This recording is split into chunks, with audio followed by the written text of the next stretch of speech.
vous parler de notre Papa Céleste. Je vais vous parler de notre vrai Papa. Que lui, sur lui, on peut compter. Un vrai Papa en qui on peut compter nos problèmes. Un vrai Papa en qui on peut pleurer sur ses genoux. Un vrai Papa qui va toujours être là pour nous défendre.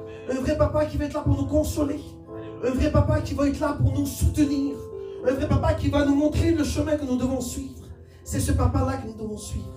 Et on va lire la parole de Dieu ce matin. L'Éternel, ton Dieu, est au milieu de toi. Un héros qui sauve. Il se réjouira à cause de toi d'une grande joie. Il se taira dans son amour.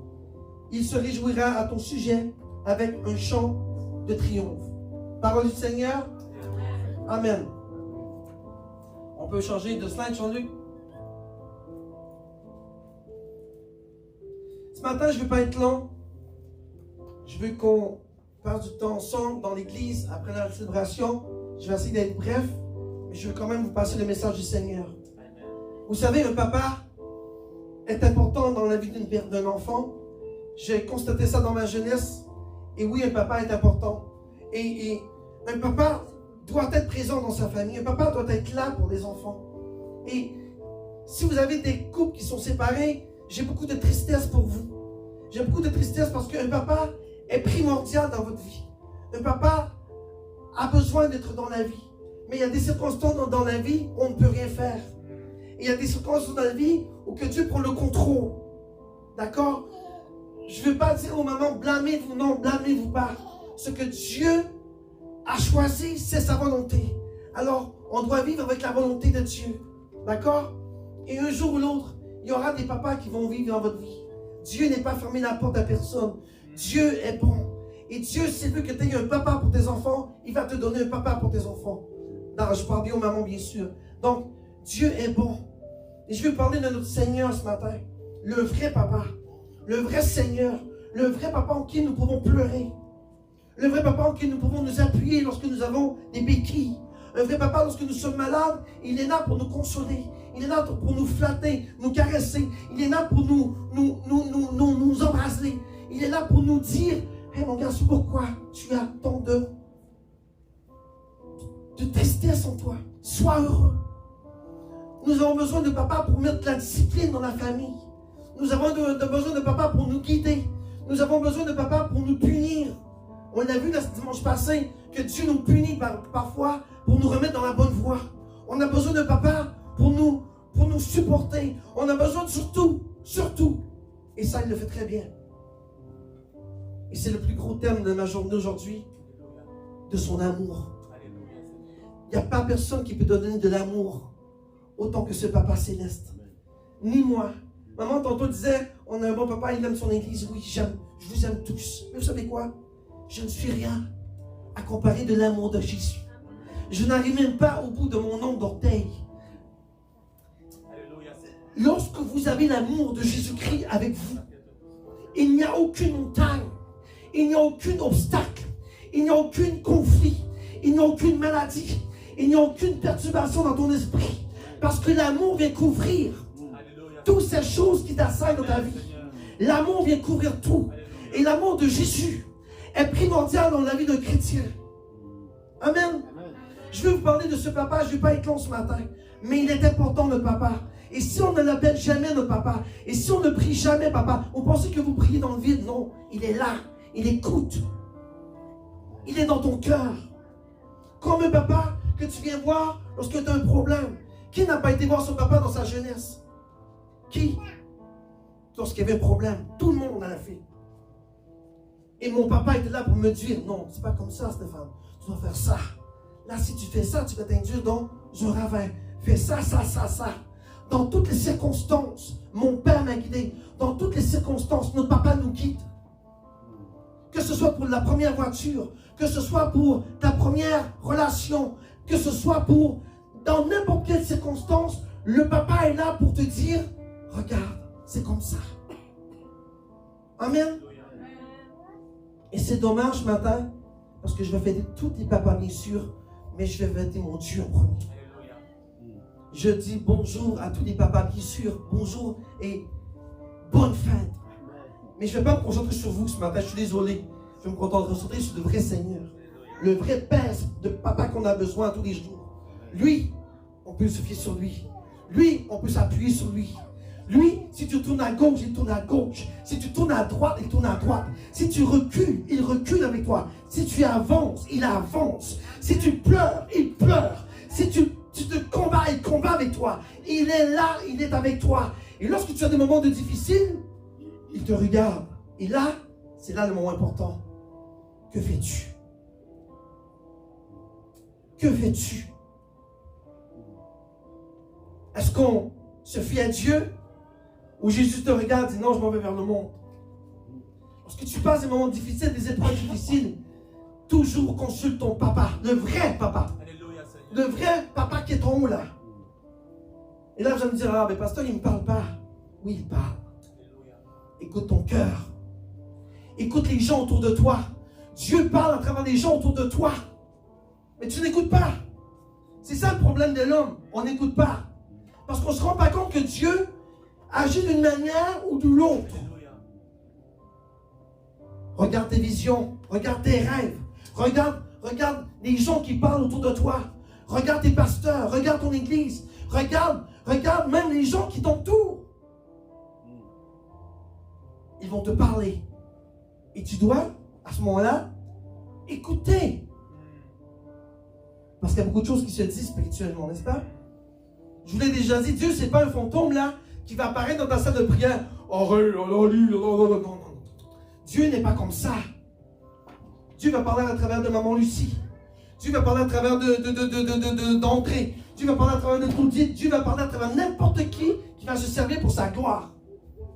C'est pourtant, bien sûr qu'il faut écouter notre papa, mais toujours, lorsque quelqu'un te parle, s'il sort du contexte biblique, n'écoute pas. Mais s'il reste dans le contexte biblique, écoute bien. Amen. Si ça déraille de la parole de Dieu, va pas faire ça là. Mais si ça reste dans la trajectoire, ce que Dieu a établi dans sa parole, vas-y, go. Go. Amen. Gloire à Dieu. On y va, Jean-Luc, je passe très vite. On va aller avec la première verset. L'Éternel, ton Dieu, est au milieu de toi. Papa, les papas ici, là. Notre Seigneur, les mamans aussi, je parle à tout le monde ce matin. Vous avez un vrai Père. Il n'est pas loin, ton papa. Il est au milieu de toi. Il est ici. Il se promène à côté de toi. Il passe là. Il souffle sur ton cou. Il te caresse en passant. Mais tu ne le vois pas.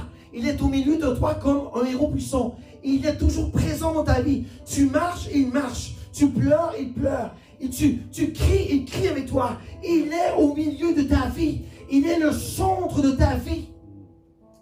Si tu as fait de ton Père terrestre le centre de ta vie, qu'en est-il de Dieu maintenant, qu'il est la première personne ou qui doit être le centre de ta vie?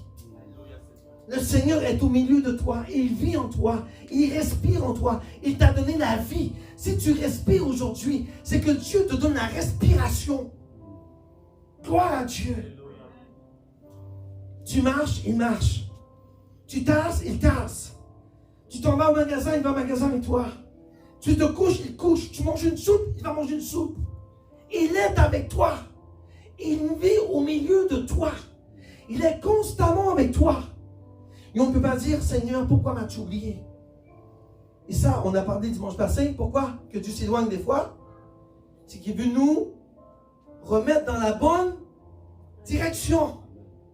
C'est tout à fait normal. Comme un papa. Un papa te chicane. Hein? Un papa te remet dans la bonne direction lorsque tu dérailles, n'est-ce pas? Dieu fait la même chose. C'est un papa. Donc si tu ne fais pas sa volonté, Dieu va te remettre dans la bonne direction. Et là, on pense que Dieu est parti. Non, il n'est pas parti. Il est là. Il est prêt à t'écouter encore. Jusqu'à ce que tu reviennes bien comme il faut. Amen. Amen. Dieu est au milieu de toi. Tout le monde a compris? Amen. Il n'est pas à 2 km. Il n'est pas à 25 mètres. Il n'est pas en Europe, en Afrique. Il n'est pas à Toronto, Canada. Il est avec toi, dans ton cœur. Il vit en toi. Amen. On va à l'autre maintenant. Un héros qui sauve. Quel Dieu nous avons. Lui nous sauve de n'importe quelle situation, n'importe quelle circonstance. Lorsque tu cries à lui, il est là pour te sauver. Si tu tombes, il est là pour te relever. Si tu pleures, il est là pour te consoler. Si tu manques de faim, il est là pour te nourrir. Il sauve. Et le problème avec les chrétiens, c'est qu'on ne fait pas confiance à Dieu. Mais Dieu est là qui te sauve. Tu vois, Dieu te connaît très bien. Il sait qui tu es. Il sait qu'est-ce que tu as besoin. Il sait qu'est-ce qu'il te manque dans ta vie. Il sait que tu ne t'appuies pas sur le roc, le rocher. Il sait que tu creuses. Mais que tu ne prends jamais la pierre. Tu dois creuser jusqu'à ce que tu frappes le roc. Et après ça, tu peux t'établir dessus. Parce que si tu ne t'appuies pas sur le roc, tu seras comme la maison sur le sable. Et tu vas avec souffler par le vent. Dieu sauve en étant donné que tu t'établisses sur lui. Mais tu dois t'assurer et de roche. Et de rocher. Et si tu t'appuies dessus, tu ne peux pas être ébranlé parce que il est ton rocher. Il te sauve. Tu sais quoi? N'importe quelle situation que tu vas passer dans ta vie, tu n'auras pas de problème si tu es sur le roc. N'importe quelle situation que tu passeras à travers ta vie, n'importe quel remords, n'importe quel obstacle, n'importe quel problème financier, n'importe quoi, la minute que tu t'établis sur le roc et que tu fais confiance à ton Papa Céleste, il va pourvoir pour toi. Et on chante tellement souvent à l'église, j'irai. C'est Elohim, j'irai. Il pourvoit tes besoins. Il est là pour toi. Moi, je peux te dire ce matin qu'on a un Papa Céleste qui pourvoit tes besoins. On a un Papa Céleste qui va combattre pour toi. On a un Papa Céleste qui va te guérir. On a un Papa Céleste qui va guérir tes blessures. On a un Papa Céleste ce matin qui veut te dire, je suis là. Je suis avec toi. Je suis ton sauveur. Tu sais, pasteur, il n'y en a pas de Hulk. Il n'y en a pas de Spider-Man. Il n'y en a pas d'Iron Man. Et il n'y en a pas de Wonder Woman. La seule personne qui te sauve, c'est Christ, Jésus-Christ. Il n'y en a pas de super-héros autre que Jésus-Christ. Lâchez les super comiques là. Ça n'existe pas, les super comiques. Le vrai héros, c'est Jésus. C'est lui qui te sauve. C'est lui ta maison, c'est lui ton roc. C'est lui qui va te sortir lorsque tu auras des problèmes. Le Seigneur te veut ce matin et te dit, je suis là et je suis ton Père. Tu sais, je pense aux familles qui n'ont pas de papa ce matin. Vous avez un papa. Vous n'avez pas de papa. Vous avez un papa. Vous avez votre papa. Il est réel, il est là. Il respire, il vit. Il ne vit pas en dehors. Il n'est pas à l'extérieur. Il est, vous savez quoi? Il est avec toi. Ton papa est avec toi. Vous savez, ça peut être l'inverse. J'ai déjà dit que moi j'ai perdu ma mère lorsque j'étais bébé. Mais aujourd'hui, ma mère, elle est en moi. Je ne parle pas de ma mère physique, je parle de ma mère spirituelle qui est Jésus. Mon papa, mon maman, elle est avec moi. Il vit avec moi, il respire pour moi. Et c'est ça à quoi aujourd'hui je peux vous dire, le Seigneur est avec toi. Il est ton héros, il est ton bouclier, il est ta force, il est ton sauveur, il est ton rédempteur, il est celui qui va te sortir. Vous savez que Jérémie avait de la boue jusque là, dans le puits. Il est en train de mourir. Il a crié à Dieu. Il a crié à Dieu, Seigneur, et vous irez voir, si vous ne croyez pas, dans Lamentation. Il dit, j'ai crié à Dieu, parce que la boue est en train de m'ensevelir. Qui l'a sorti? Si tu vois de la boue jusqu'au nez aujourd'hui dans ta vie, il n'y en a plus de boue, parce que le Seigneur te délivre ce matin, et crois. Il n'y en a plus de boue, il n'y en a plus de puits, tu n'es plus dans les ténèbres, tu es sorti, tu es dans la lumière. Et je proclame sur ta vie au nom de Jésus. Alléluia, Seigneur Jésus. Sors le ténèbre de ta vie, sors ce qui n'est pas bon en toi, sors ce qui est répugnant, fait le ménage, sort de la boue et vit cette vie de Jésus. Le Seigneur veut seulement te faire respirer son ardeur ce matin. Le Seigneur veut te faire respirer son feu, sa puissance, sa gloire. C'est sur lui que tu peux compter. C'est pour sur lui que tu peux t'appuyer. C'est sur lui que tu peux pleurer. C'est sur lui que tu peux être guéri. C'est sur lui que tu peux dire que mes problèmes, on n'a plus quoi. Je suis bien. Je suis tranquille. J'ai l'esprit en paix quoi. Il se réjouira à cause d'une grande joie. Vous savez quoi ce qui est beau aujourd'hui? Votre papa est content aujourd'hui pour sa fête des pères, probablement. Il n'est pas content à comparer de Jésus-Christ. La parole de Dieu dit, il se réjouira à cause de toi. Vous savez que Jésus est dans la joie ce matin? Vous savez que Jésus est dans la joie ce matin? Et pas juste ce matin, tous les jours. Pourquoi? Parce que tu es son enfant. Il est content, il est dans la joie. Et je vous ai déjà parlé de la joie de l'Éternel. La joie de l'Éternel, ce n'est pas une joie humaine. Elle est juste wow. Donc, cette joie-là, il dit, il se réjouira à cause de toi d'une grande joie. Il n'y a pas d'une joie, il y a d'une grande joie. Et imaginez-vous que le Seigneur dit, Claudette, il pense seulement à sa fille. Là. Il ne pense même pas. Il dit Claudette. Si la parole dit que les anges sont contents à cause d'une âme perdue qui revient à lui, imaginez-vous lorsqu'on dit que Dieu est dans la joie. Hein?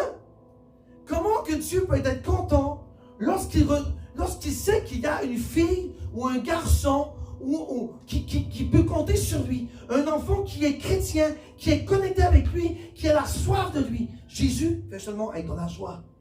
Il ne peut pas être dans la joie. Il est dans la joie. Et la parole nous dit une grande joie. Le Seigneur est fier de toi. Sois fier de toi aussi. Alléluia.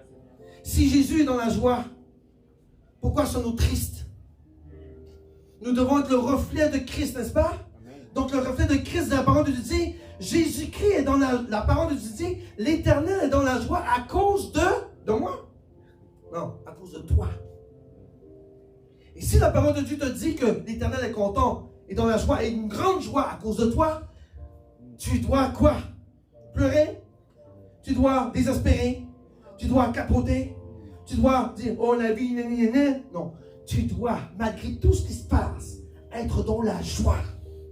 Et tu dois dire, Seigneur, parce que tu es dans la joie, que cette joie soit ma portion au nom de Jésus-Christ. Tu ne peux pas vivre comme un chrétien désemparé, désespéré, qui pleure, qui est triste. Non. Tu dois être dans la joie, quoi. Tu dois refléter cette joie de Christ en toi. Ne sois pas triste, mon enfant. Parce que le Seigneur est content lorsqu'il a une fille ou un garçon comme toi. Il sait que ton nom est écrit dans le ciel, dans le livre de vie. Il voit tous les noms. Il voit le nom de nos deux nouveaux. Il voit le nom de Detsy. Il voit le nom de Lucie. Il voit le nom de Claudine. Il voit tout le monde. Et lorsqu'il prend ton livre, il est dans la joie. Pourquoi? Vous savez qu'il rouvre le livre, il voit des fautes, n'est-ce pas? Parce que vous n'êtes pas encore au ciel. Mais, lorsqu'il rouvre le livre, disons d'Olivier, exemple, il dit, le livre n'est pas blanc. Il apporte le livre. Il apporte le livre et il le remet à qui? À qui? Jésus. À Jésus. Et qu'est-ce que Jésus fait? Vous savez, Jésus a dit, merci Père, avant de mourir. Non, je ne vais pas changer l'histoire tout de suite. Et là, Jésus prend le livre. Parce que papa lui a donné, n'est-ce pas? Il dit à Jésus, Olivier, son livre n'est pas blanc. Que fais-tu, Jésus? Et qu'est-ce que notre avocat dit? On l'a vu vendredi soir. On a un avocat dans le ciel qui se nomme Jésus. Notre avocat dit, Dieu, Seigneur, Père, Olivier a un livre blanc. Regarde, il le remet à Dieu. Parce que Jésus a pris ton livre. Parce que Jésus a été mort sur la croix. Lorsqu'il a donné le livre dans la main de Jésus, le livre est devenu quoi? Blanc. Et là, il a dit, parce que je suis mort sur la croix et que j'ai versé le sang de l'agneau, tous les péchés d'Olivier sont... Regarde, papa, le livre est quoi? Tu m'as donné un livre, tu m'as donné un livre sali, je te remets un livre blanc. Et là, Dieu prend le livre et le regarde. Il voit que du blanc, papa, la neige.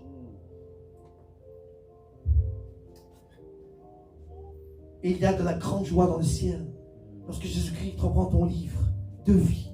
Il est blanc à cause de Jésus-Christ. Amen. Gloire à Dieu. Je vous amène dans un autre verset. Je vous amène dans Néhémie, d'accord? Je n'ai pas mis de verset. Regardez. Il dit, ne soyez point affligés parce que quoi? Pourquoi qu'on est affligé? Néhémie dit à travers la parole de Dieu, arrêtez de pleurer. La joie de l'Éternel est ta force. Si la joie de l'Éternel est ta force, cette joie de refléter sur toi. Et si cette joie reflète sur toi, c'est que tu as la puissance de Dieu. Et que tu as la joie qui doit déballer de ton cœur. Ne reste pas dans ta déception. Ne reste pas dans tes cauchemars. Ne reste pas dans des problèmes financiers. Ne reste pas dans une maladie. Ne demeure pas là où ce que Satan t'a placé pour être son esclave. Sors! Sors! Et sois la joie de Dieu. Ne soyez pas affligés. Parce que la joie de l'Éternel est à... Donc on devrait tous être forts. On devrait tous être remplis d'énergie. On devrait tous être contents. On devrait tous être joyeux, remplis de joie, remplis de... Juste de crier, quoi. Amen. On est tous dans la joie ce matin. Parce que notre papa nous donne la joie de Christ. Une discipline du Seigneur. Une discipline d'amour. Et vous savez, je vous ai déjà dit, papa, si tu maudis ton enfant, il sera maudit. Si tu maudis tes enfants, ils seront maudits, je vous le dis, parce que la parole a puissance. Mais, si tu les bénis, ils vont être bénis. Et si tu as déjà maudit tes enfants, demande pardon à Dieu. Et rejette toute malédiction que tu as prononcée contre eux et mets la bénédiction sur leur vie. Ils vont sortir d'un problème comme ça. Regardez Jébet. Qui ne connaît pas Jébet? Tu ne connais pas Jébet? Vous ne connaissez pas Jébet? 2 minutes, je vous explique vite fait Jébet. 2 minutes. Jébet était un petit garçon d'une maman que sa maman l'avait appelé Jébet. Et puis Jébet veut dire douleur, souffrance. Et sa mère lui dit, Jébet, elle a quasiment maudit parce qu'elle dit, j'ai accouché de cet enfant dans la souffrance. Donc c'était une genre de malédiction qu'elle a mis sur le petit garçon. Le petit garçon grandissait et probablement que ces gens autour de lui riaient de lui. Il était toujours le plus, comment on dit donc, décompté? Non, pas décompté. Rabaissé, merci. Un jour, il a dit, c'est assez. Je vais parler à Dieu. Je vais crier à Dieu, à mon Père. Et c'est là qu'il a fait la prière de Jébet. Il a dit, Seigneur, bénis-moi.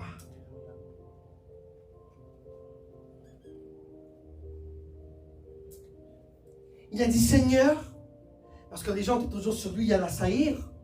Il a dit, Seigneur, étends mon territoire. Étends. Tous ceux qui disent que je ne vais rien faire dans ma vie, papa. Il a dit, Seigneur, mets ta main sur moi. Donc il a enlevé la main du diable, il a mis la main de Dieu sur lui. Et pour terminer, il a dit, Seigneur, protège-moi contre mes ennemis, contre les méchants. Et la parole de Dieu dit que Dieu a entendu la prière de Jébet et qu'il a fait tout ce que Jébet lui avait demandé. Donc l'enfant était béni. Vous savez, des fois, vous devez faire la prière de Jébet sur vos enfants. Seigneur, bénis ma fille, bénis mon garçon. Étends son territoire. Vous savez, la prière de Jébet, je la fais tous les matins avec mes enfants avant d'aller à l'école. C'est vrai, là, je ne compte pas mentir. À tous les matins, je prononce la bénédiction sur eux. Seigneur, bénis mes enfants. Étends leur territoire. Mets ta main sur eux durant la journée. Et protège-les contre les méchants. Oh, parents, enfants, papa, ça prend 2 minutes à dire la prière de Jébet. Et quelle prière puissante que vous pouvez prononcer sur la vie de vos enfants. Étends mon territoire. Ton enfant n'a pas le choix que de prospérer dans la vie. Alléluia. Dieu va ouvrir les portes. Et si tu dis, qu'est-ce que tu vas faire dans la vie? Tu ne fais rien de ta vie. Là, tu le maudis, tu le mets le malheur et tu vas lui dire qu'il ne va rien faire. Tu sais quoi? Il ne va rien faire. Il ne va rien faire. Parce que tu as mis l'esprit de défaite en lui, de malheur, d'échec, merci. Pourquoi qu'on nous parle l'esprit de la victoire de Jésus-Christ? C'est ça un papa. C'est ça un Dieu. Amen. Amen. On continue. Je ne vais pas éterniser. Vous voyez? Je l'ai promis. Il se taira dans son amour. Ça veut dire quoi ça? Jean-Luc, t'aimes ça parler toi normalement mercredi. Ça veut dire quoi? Il se taira dans son amour. Pourquoi Dieu va se taire dans son amour? Bravo. C'est la bonne réponse. Voyez, parce que le Seigneur te met une épreuve. Je n'ai parlé de ça dimanche passé de toute façon. Il va juste se taire. Pour que tu reviennes. Parce qu'il t'aime tellement. Et on a même parlé que Dieu pouvait même provoquer la mort, n'est-ce pas? Parce qu'il t'aime trop. S'il te fait mourir, c'est pas parce qu'il t'aime pas là. C'est pour sauver ton âme. On l'a vu dimanche passé. Je ne vais pas revenir sur ma prédication dimanche passé. Mais Dieu t'aime tellement, il va sauver ton âme si c'était pour périr sur cette terre. Il va t'enlever la vie avant. C'est pour ça qu'un chrétien doit marcher dans la... Non, je vous ai déjà prêché là-dessus. Là. Je ne vais pas revenir là. Si tu marches dans la parole de Dieu, Dieu allonge tes jours. Alléluia. Et si tu ne marches pas dans la voie de Dieu, Dieu rapetisse tes jours. Et la parole de Dieu dit que Dieu t'aime tellement, on l'a vu dimanche passé, qu'il peut te faire mourir. Ah, là tu vas dire, Dieu est méchant, il va me faire mourir. Non, Dieu t'aime d'une façon incroyable. C'est par cet amour qu'il va t'emmener au ciel. Parce qu'il sait que tu vas chuter plus tard. Il est mieux de sortir du monde, que tu ailles dans le ciel avec lui, que tu ailles périr en enfer. On n'a pas un Dieu d'amour? Amen. Oui, on a un Dieu d'amour. Comment que papa peut faire ça? Regardez notre grand serviteur de Dieu, Abraham. Il a attendu, maman, des années-lumière pour avoir Isaac. Et Dieu lui dit, regardez, moi là j'aurais été dans sa place, j'aurais capoté, je dis non. Dieu lui dit, Abraham, tu vas m'offrir Isaac en sacrifice. Catastrophe. Mais Seigneur, il n'a pas obstiné. Seigneur, j'entends que tu dis. Et là, Seigneur, pourquoi? Non. Il a juste dit, parce que tu es Dieu. Parce que tu es mon papa. Parce que tu es Seigneur. Je vais t'offrir mon fils en holocauste. Il a attendu des années pour ça. Sa femme, elle avait 90 ans. Il part le matin avec le petit garçon qui avait environ 20, disons 20 dans les vingtaines. Il dit, papa, il est où l'agneau qu'on nous allons offrir en sacrifice? Et Abraham répond, dit, Dieu, c'est là de donner le mot j'irai. Isaac, Dieu va pouvoir au sacrifice. Et pourtant, c'était lui, le petit garçon.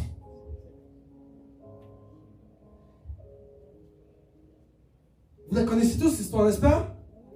Prends le petit garçon, le met sur l'autel, l'attache. Et avant qu'il prenne le couteau, il était comme ça.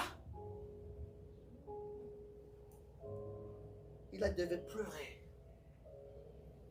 Il devait pleurer. Le gars devait pleurer. Il devait pleurer. Un père qui perd son enfant comme ça.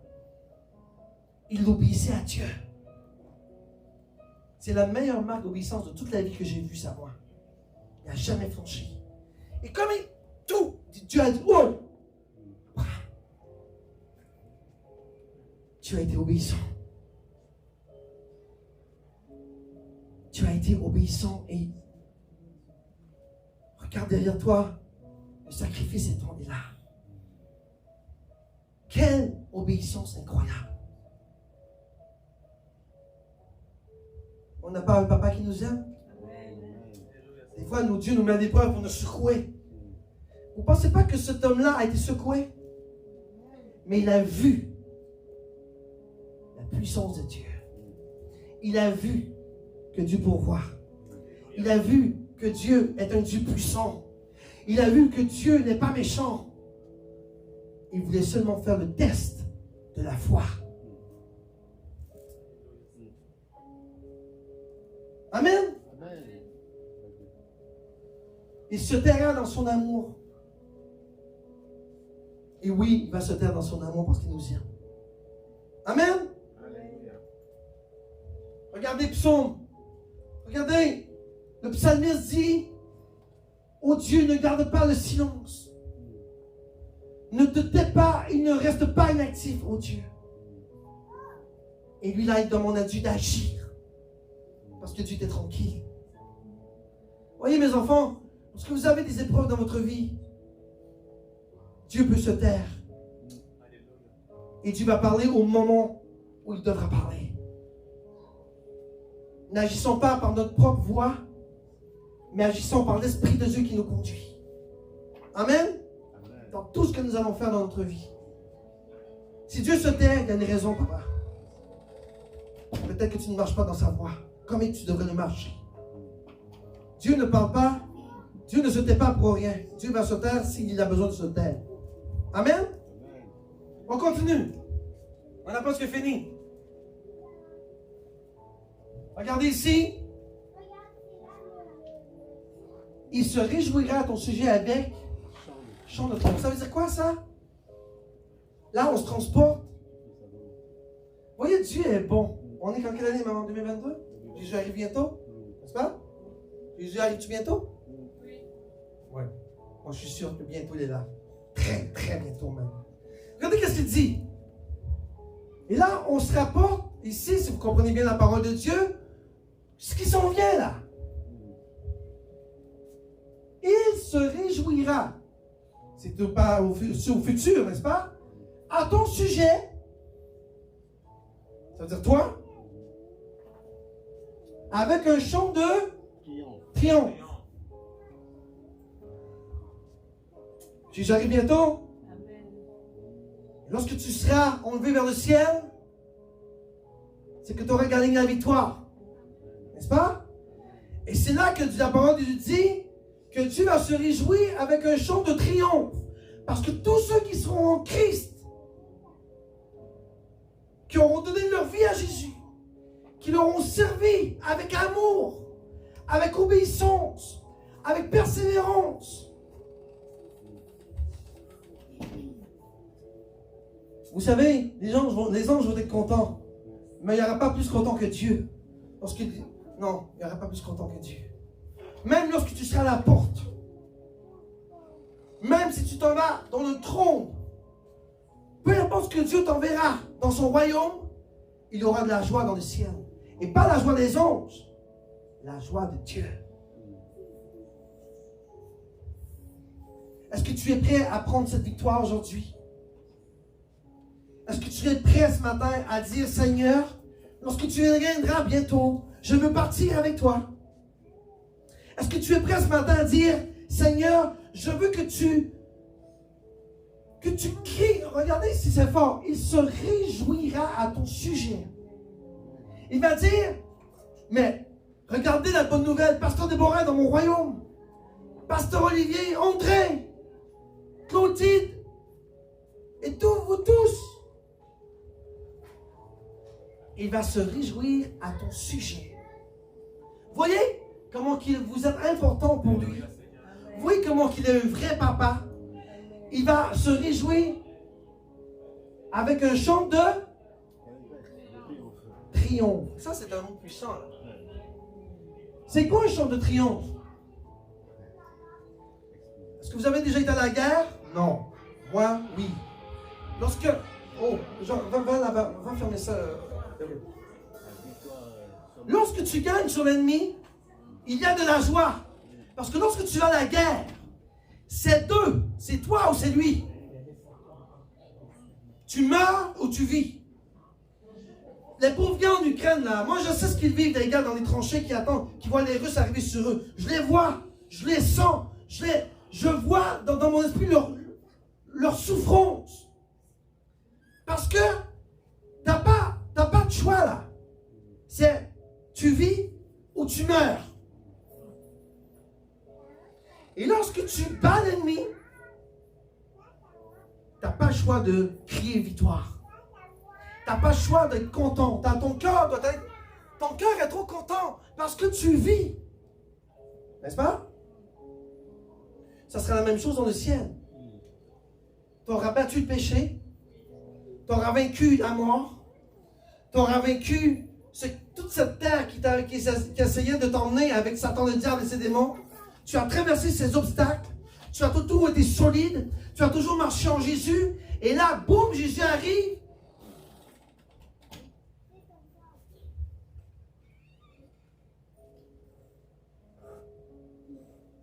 Vous pensez qu'il va dire à ses gens, bon, attends un petit peu, je vais faire le tri là.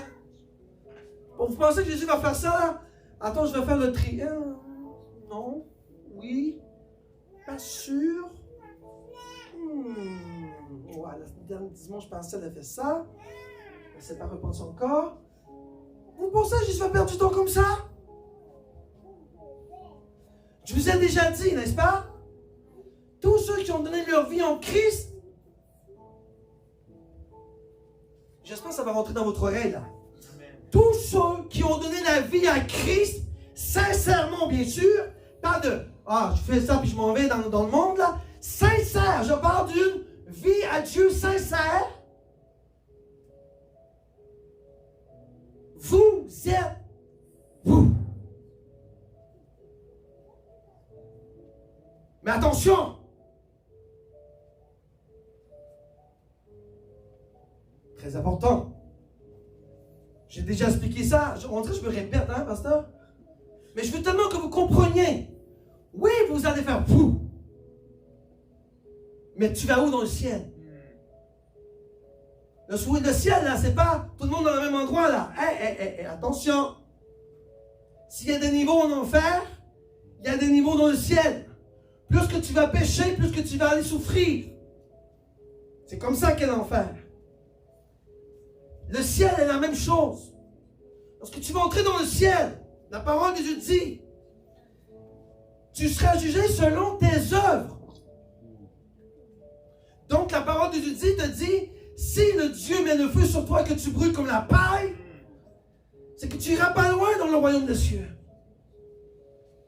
Mais si le Dieu met le feu sur toi et que tu résistes comme de l'or épuré, tu ne vas même pas chercher loin, tu t'en vas directement dans le trône de Dieu. Donc chacun de vous, si vous avez donné votre vie à Christ sincèrement, bien sûr, parce qu'il y en a qui donnent leur vie à Christ juste pour s'en sauver puis ils ne reviennent plus à l'église. C'est pas comme ça que Dieu fonctionne. Dieu voit ton cœur, Dieu voit ta franchise. Si tu vois vraiment une sincérité et que tu dis, j'ai donné ma vie à Christ et je le suis, suis-le. Amen. Maintenant, où vas-tu? C'est toi qui décides aujourd'hui. Chacun de vous. Ce n'est ni Pasteur Stéphane, ni Maman Claudine, ni toi, ni Betty, ni Maman Pasteur. Rien d'autre que vous. Vous voyez comment on nomme papa? Notre papa est bon, il nous donne le choix. Papa te dit, regarde, je mets sur toi ton territoire. Maintenant, tu vas te mettre où dans ton territoire? Et au bout du territoire, il y a ce qu'on appelle le trône de Dieu. Dieu est monté jusqu'à son temple parmi les cris de joie. Anne, lorsque tu vas monter au ciel, tu ne pleureras pas. Non! Mon Dieu, c'est Dieu. Bon, lorsque Anne sera ici, là, je ne souhaite pas à personne, bien sûr, mais je ne veux pas à personne que ce soit ici dans l'église. Parce que moi, j'ai demandé à Dieu que l'église est du Québec lorsqu'ils viendront, parce que l'église sera jugée en premier, l'église sera enlevée en premier, l'église, c'est le corps du Christ. Si Anne monte, et que je vois Julie à côté qui n'est pas montée, je capote. Parce que là, on va pas voir Anne passe à travers le mur. Non. C'est pas comme un film, là. Vous allez partir comme un éclair. Pac! Si le jour ça vous arrive, là, qu'on est en train de faire l'église, puis Anne n'est plus là, puis Pasteur Stéphane n'est plus là, posez-vous pas des questions, là. On est parti. Moi, ce que je veux, là, c'est que toute l'église, corps du Christ de TSC Québec, Seigneur, soit sauvée. Et quand on éclaire, boum, on va trouver notre Seigneur. Amen? Maintenant, est-ce que je vais donner le certificat à Anne, moi, dans le ciel? Anne, tu l'avais dit à ton pasteur, tu avais dit à Anne, regarde, tu as gagné la victoire. Non. Anne, dans le ciel, ne sera plus la même Anne. Elle sera une Anne ressuscitée d'entre les morts, glorieuse en Christ. Où il n'y aura plus Anne, mais ce sera un enfant de Dieu. Vous voyez comment on a un papa d'amour? Il n'y aura plus de Pasteur Stéphane. Dans le ciel, n'appelez-moi pas Pasteur Stéphane, ça n'existera pas. Vous allez voir un Stéphane glorieux dans la gloire de Jésus-Christ, comme je veux tous vous voir ici. C'est ça notre but, n'est-ce pas? C'est ça notre objectif. C'est ça notre soif, quoi. Qu'on soit tous en haut, dans les bras de Jésus. André, qu'est-ce que tu en penses, toi? Tout le monde en haut, dans les bras de Jésus. Et on sera tous assis à la table de l'épouse. Jésus est chanceux, il y en a plein d'épouses, lui. Hein? Il y en aura plein, des pasteurs Stéphane, des pasteurs, des mamans pasteurs, tout le monde, on sera son épouse. Mais vous savez quoi? Jésus, il y a une épouse. Il n'y en a pas plein. Son épouse, elle s'appelle l'Église. Et c'est son Église qui va venir chercher. Ce n'est pas tous, c'est tout le monde ici. On sera dans un même esprit. Amen? On aura chacun notre corps, glorieux bien sûr, mais on sera tous qu'un en Jésus-Christ, comme Jésus est un avec l'Esprit Saint et Dieu. Vous comprenez ça? Gloire à Dieu? Gloire à Dieu. Et c'est fini là, un dernier. Des cris de triomphe et de délivrance s'élèveront dans l'attente des justes. Ça, c'est Dieu, là. Donc, juste pour vous montrer ce matin qu'on a un papa qui crie pour nous, qui est dans la joie pour nous, qui pleure pour nous, qui espère en nous, qui nous veut avec lui, qui crie, qui... Regardez, il dit des triomphes et de délivrance, c'est-à-dire qui nous délivre. Papa, quoi d'autre te dire que merci? Parce que tu cries des chants de triomphe, tu fais de la délivrance et tu nous élèves dans l'attente des justes. Nous ne sommes pas dans l'attente des justes. Alors rassemblons-nous ce matin et soyons dans la détresse et la joie. Parce que le Seigneur, notre Papa Céleste, est le vrai Papa en qui nous pouvons dire merci Seigneur, parce que bientôt j'irai te trouver avec toi et je serai à tes côtés. Amen. Ce n'est pas un message ce matin pour vous faire pleurer. Ce n'est pas un message ce matin. C'est un message que je veux que chacun de vous ici sortir avec un sourire et dire, maintenant, Jésus-Christ a mis la joie dans mon cœur. Et je vais refléter cette joie dans mon cœur. Parce que le Dieu a de la joie pour moi. Je dois représenter cette même joie autour de moi. Tu sais, juste ton sourire, papa, peut changer beaucoup de gens aussi. Juste tes dents. Juste voir tes dents. Parce que tu souris. Non, c'est bien. Le sourire montre les dents, n'est-ce pas? Mais les dents, c'est fait pour mort, n'est-ce pas? Les dents, Jésus a fait des dents pour quoi? Pour manger. Sinon, on n'aurait pas de dents. Vous voyez, Satan a perdu ses dents. Lorsque Jésus-Christ l'a foutu en désert. Satan a perdu ses dents à la croix. Maintenant, il mord, mais ça fait pas mal. Parce qu'on est en Christ. Dans l'ancien alliance, il mordait, mais ça faisait mal. Parce que Jésus-Christ n'était pas là. Maintenant, il mord. Comme un chien qui n'a pas de dents dessus, là. Un chien qui n'a pas de dents, là. Il va juste te pincer, là. Oh! Mais il ne va pas déchirer, là. Ça fait juste une petite pincette. Ah, tu! Toi! Là, ça, tu te donnes une bonne tape, là. Je parle du diable, bien sûr. Parce qu'il vient te pincer, là. Donne une bonne tape au nom de Jésus. Parle! Au nom de Jésus. Touche pas! Je viens de toucher quelque chose de saint. Don't touch my body. Don't touch my mind. Don't touch my spirit. Écrase-le sur tes pieds, mon Jésus. Non, vous avez l'autorité de le faire.